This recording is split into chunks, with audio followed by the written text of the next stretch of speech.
Hello, welcome to this video. We are going to talk about the crime in the subway system today, and just read some press releases from Passengers United as well, as a result of the latest event, which is Adams and Hochul announcing a plan to combat the subway crime.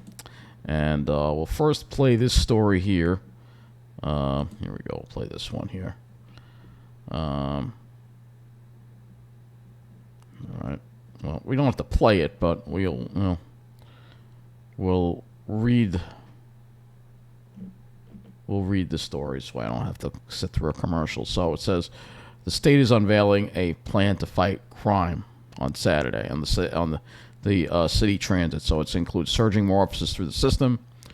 As Dave Carlin reports, the subway crime fighting plan is 3 parts: adding more cops, installing more cameras, and placing those with mental health problems at psychiatric centers. Expect to see more uniformed officers patrolling the subways on moving trains. That's a promise from the MTA, Governor Kathy Hochul, and Mayor Eric Adams, and the NYPD in response to subway riders who are scared and fed up. It's tragic, said one rider. They could do a lot better. Better, according to Adams, means boosting presence with longer work days for officers, adding 1,200 1,200 overtime shifts. That uniform means a lot. When people see the officer walking through the trains, people see the officers on the platform. So this is the full announcement right here. You can see they're all there. The police commissioner, Eric Adams, and Governor Hochul. The joint city-state initiative is called Cops, Cameras, Care. It was announced by Hochul, the incumbent looking to hold her seat on Election Day in just over 2 weeks. She's having the state-run MTA Police Department add officers to the biggest transit hubs to help make subways safer after high-profile crimes one after another. Violent attacks, muggings, a 15-year-old boy losing his life to violence a week ago, 9 homicides in the subway so far this year, tragic losses of life. Adding cameras means pushing for them on individual train cars. The third component of the plan, Care, involves getting the severe mentally ill people out of the system and into longer-term inpatient treatment. But if New Yorkers don't feel safe, we are failing, Adams said, and that is why the omnipresence of police officers and the removal of those who are dealing with mental health issues is critical. Pat Lynch, president of the PBA, emailed CBS to a statement saying, in part, "This is unsustainable. The increased workload is crushing the cops who remain.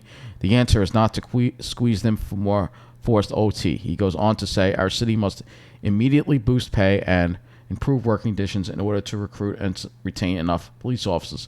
That is the only way to provide real safety in the subway rather than the illusion of omnipresence." Among those criticizing the plan for not going far enough is Hochul's Republican opponent in the gubernatorial race, Congressman Lee Zeldin.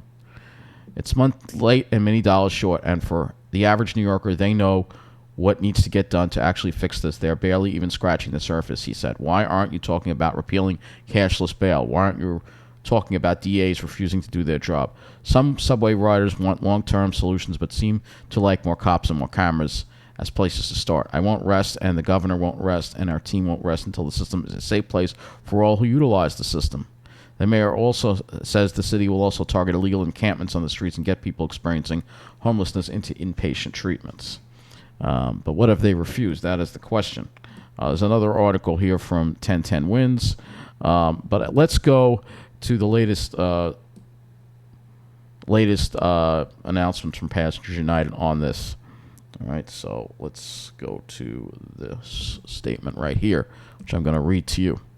All right, it says Passengers United statement in response to Governor Kathy Hochul's statements outside the Grand Central subway station today.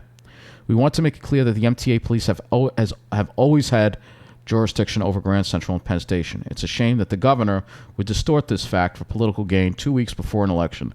Furthermore, because of low staffing, MTA and or NYPD officers cannot work any more overtime because they are already burned out. We need all our elected officials to call for proactive laws in place. We need Kathy Hochul to call an emergency session of the state legislature because without changing laws by addressing the loopholes, these additional cops on overtime will only be re-arresting the same criminals over again. So we need to address bail reform. We need 400 social workers to address the mental health crisis in our subway system. We at Passengers United have introduced a new campaign to help subway riders. We are pleased to announce Subway Safety Second, our new campaign to educate the public on how to stay safe while riding transit. This campaign will generally consist of social media posts, short online videos, and potentially in-person engagement such as rallies, school assemblies, and presentation and more. Our first Subway Safety Second posts are coming soon to our Instagram, Facebook, Twitter, and YouTube pages, so stay tuned. This is what they're talking about. So this is what it's going to be here. It's going to be a campaign to address the to keep people safe, because the main person that's going to keep you safe on the subway is you. You can't rely on anyone else. You have to pay attention to what's around you. And let's read the latest statement now on the crime here, because there's another statement. That is not the one. Hold on. 3. Yeah, this one here. This one here. This was as of today, so Sunday.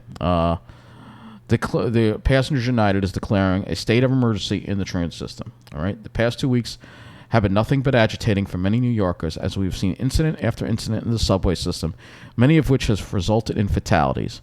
On Friday, October 14th, we witnessed a teenager being shot to death on an A train in Far Rockaway.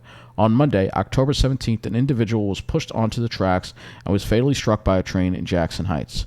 On the night of Wednesday, October 19th, someone was stabbed with a kitchen knife on a 2 train on the Upper West Side, and another person was stabbed with a samurai sword on a subway platform in Tribeca. This list is in no way exhaustive.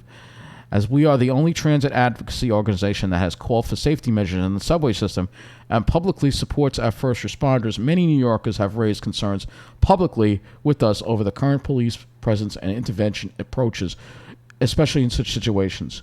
We have been promised the deployment of 400 social workers in the subway system, which has not been fulfilled yet. Unfortunately, we have been denied meetings by Governor Adams, Governor Hochul, and Police Commissioner Saywell, as well as MTA, and MTA President Davey has also ignored us.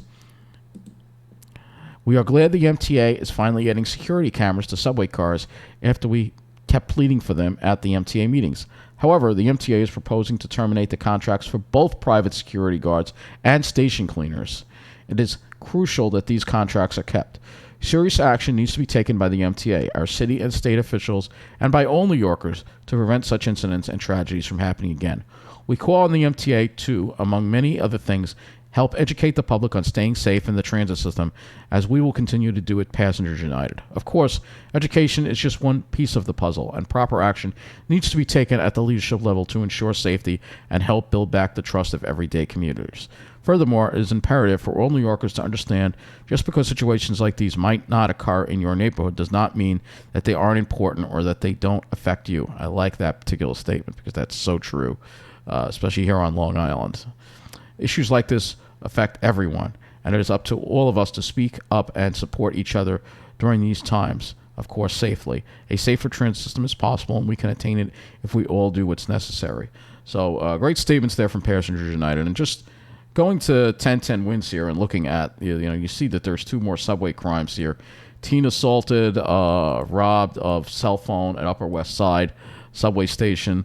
This happened. This happened earlier this month. Right, broad daylight. Right on the broad daylight on the 123 platforms. The IRT train platforms at 72nd Street subway station, October 6th, 4:30 p.m. when he was attacked. So just broad daylight. It's not just the middle of the night. It's all the time that this crime's happening. Because you have all these criminals out on the streets. Oh, and here's another one. Another one. So it's just one after another after another. And so this is the problem. And it's going to continue because, these people, they're saying, oh, we'll get them help. We'll have these. But they can still, they can't be involuntarily forced. So they can still be, let out. All right. And here's another one. Police search for man who caused stampede in Brooklyn subway by flashing a knife. So this guy flashed a knife on an A train. He caused a stampede that injured a 36-year-old woman. Again, right in the middle of the day, 4:42. This happened on September 21st.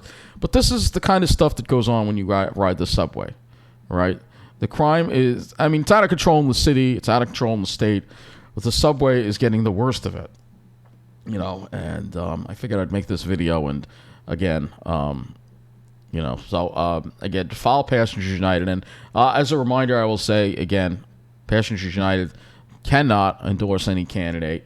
So keep that in mind. We're just trying to bring awareness to the situation.